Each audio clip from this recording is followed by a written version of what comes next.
Hey, kia ora, Helen Brahms here, coming to you live from Sun City in Arizona. Hope you're all having a super fantastic, sparkling start to Magic Monday. Yes, it is that first day of the week, and I know some of you were going, oh, it's Monday. Me, I'm like, yes, it's Monday. It's the beginning. Because every day you are planting seeds, full of great new opportunities and everything else, and some harvesting. Are you dreaming big, big beyond the box that you sit in? I was reading, where did that book go? It's called Monday Mindset. And this morning was all about planting seeds and how when you're constantly planting seeds, you're constantly also in a state of harvest as well, because seeds mature at different rates and the plants that they grow mature at different rates as well.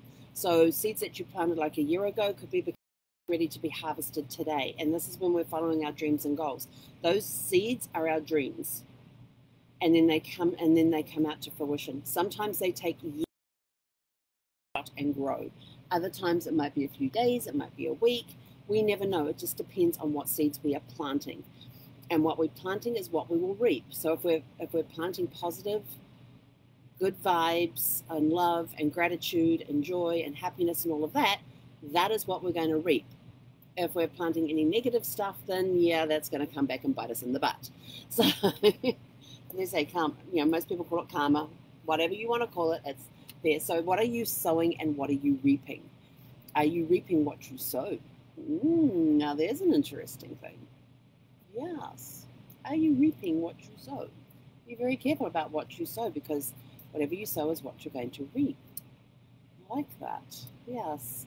But it's this the piece I was reading today was talking about dreaming bigger than inside your box. So whatever box you find yourself in, go beyond the boundaries of that box and dream really, really big. How big can you dream? What is your wildest dream? Write it out in detail. So I've actually got written on my task list today is to pull out my journal and just dream. I have a dream journal, which is not. Here's annoying me. This one. I hate it. I can't find my headband. I have no idea where it is right now. In fact, I have two, and I can't find either one.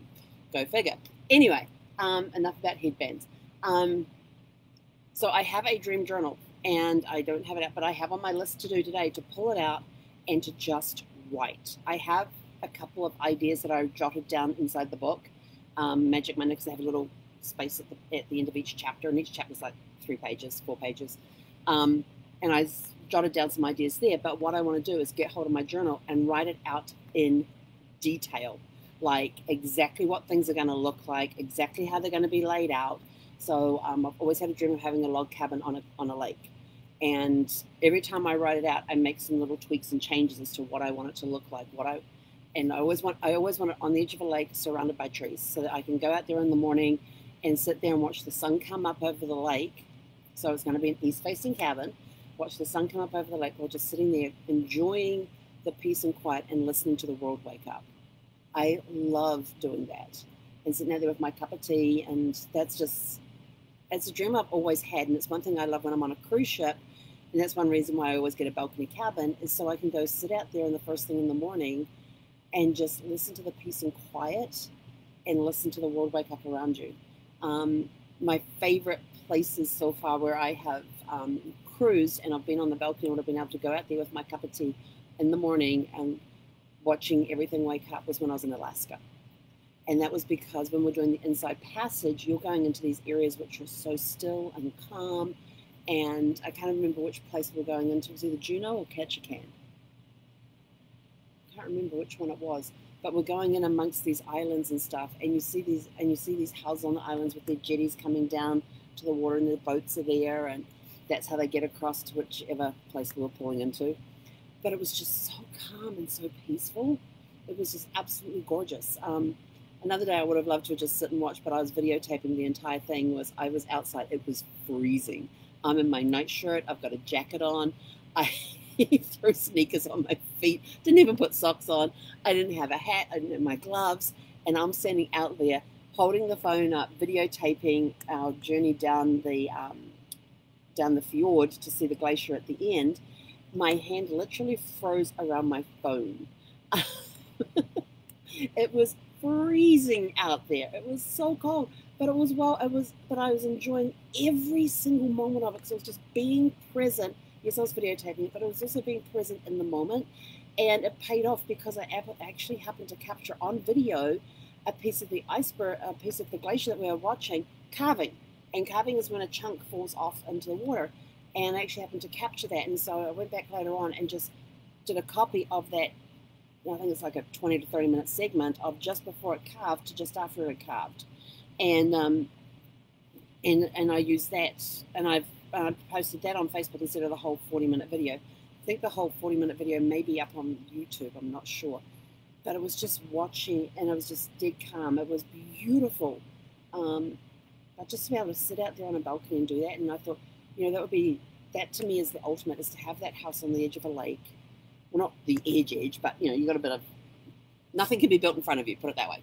And you just go down there to the lakefront, but you can sit there on your front porch and just watch the world wake up. You watch that sun break up over the trees in the distance, over the far end of the lake, and watch it rise up over the lake, and just be in the moment and listen to everything waking up around you, listen to the birds as they're chirping, listening to the wildlife as it starts moving around you.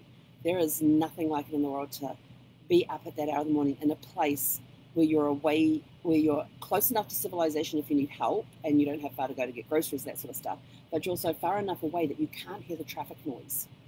And that's my ideal place to live.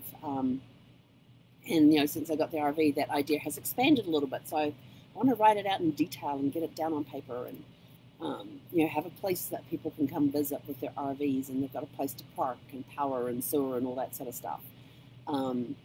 So it's one of those dreams that you try and live it as much as you can to feel like you are living there in that moment. But what seeds are you planting today to help bring those dreams to fruition? So think about that. It's the beginning of a brand new week. What seeds are you planting this week that will help you bring some of your biggest dreams to fruition? If you're watching this on YouTube, click the like, the subscribe, or the bell. Go out, have a super fantastic, sparkling, magical Monday. Make it a magic day. Plant those seeds, because you never know what you're going to reap at the end. But plant the seeds for those big, big dreams that you have. Go out, have a super fantastic, sparkling day, and we'll catch you guys later this afternoon.